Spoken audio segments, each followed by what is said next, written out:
out and not winning it, but he's in a fast car. You know, teammates Austin Hill, did he learn some stuff from Austin, you know, that can maybe get him a victory lane today?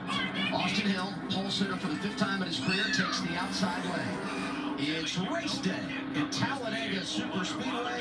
Here we go in the NASCAR Xfinity Series.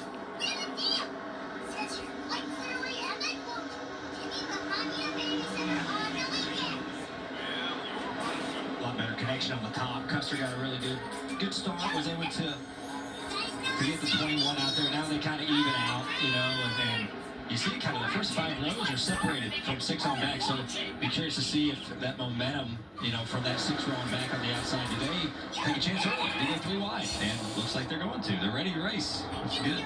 You know, I was thinking that Jesse Love was going to be, you know, trying to be patient and be there with Austin Hill for a little while, trying to go to school. Obviously, he's going to be learning right there from one of the best. And as soon as I was thinking about that, he went to the outside. so definitely, you know, these guys are fast, but they're going to be aggressive. You can see that already. Pretty wide. Jesse Love, new colors this week. Black and yellow, number 2, right in the middle, getting a push from the 98 O'Reilly Herbst. And that 48 orange and white machine down low behind Austin Hill, Parker Kligerman. They're really excited about their race car. And that's something I love so much about these Xfinity races, you know, how these guys, I mean, we're in lap 2. We have to also keep in mind, these guys have run 3 laps the entire weekend, and that's counting these 2 laps of the race. So these are the really first laps in a pack, and these guys are already running 3 wide, being aggressive, they're wasting no time. And Daniel said it great, you know, we don't practice here anymore, right? So you go make a single car run in qualifying, and now, boom, you're in the pack, 3 wide, you're getting pushes, your car's driving. You don't know how your car's driving. I mean, this is the first time you're experiencing it, so it's really important to be on the game as the green flag drops. Driver, spotter, team, I mean, anything can happen, so it's all about timing, right? Is how do you get that timing back, because we haven't had a plate race since Atlanta, okay? So spotters have to get their deal together, the drivers have to judge their distances from the mirrors. You know, I mean, Sammy Smith, Austin Hill, Riley Herbst leading the 3 lanes. They're looking in their mirror at least 60% of the lap, you know, just trying to keep everyone lined up. Where's the runs coming in? And that part, you have to be on top of your game quick when you fire off, because you don't get any practice. You notice our scoring pylon, scoreboard top of the screen. Those drivers highlighted in purple, eligible for the Dash for Cash. Best of the bunch today wins an extra $100,000. You know, we're talking about Ryan Sieg, you know, not qualifying very well, already being in Dash for Cash. He's already inside the top 10, lap 3.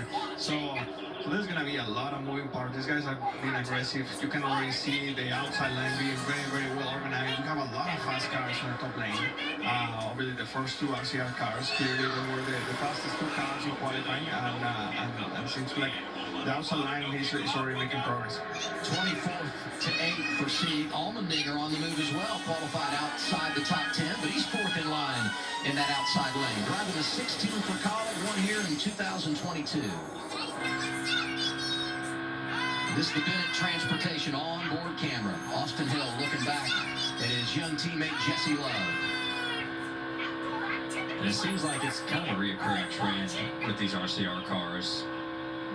No matter if it's here, Daytona, Atlanta, whatever lane they decide to lead, it's going forward. You know, and right now it's the top lane, and they've been able to, you know, get the first 6 cars or so clear. So that's been something. They have super fast cars, and it's such a big advantage if you can control the lane, right? If your car is fast enough, you can pull whatever lane you want. Even if you get back in the pack, you're going to have people go with you, because you know your car, they know your cars are fast. So if you just bail out of line, everyone's gonna be like, oh, well, the 21's quick, I'm going with him, you know? So it just, the reputation on these speedways is like super huge, and Austin Hill and the RCR cars have gotten that, and it's definitely showing that the lane's moving forward pretty easy. What about my amigo Shane Vance Gilbert with that Wendy's car already in 7th place? This guy, you have to remember, this guy, he's so brand new on this. Not only did he not get laps in practice, he had never been here before yesterday.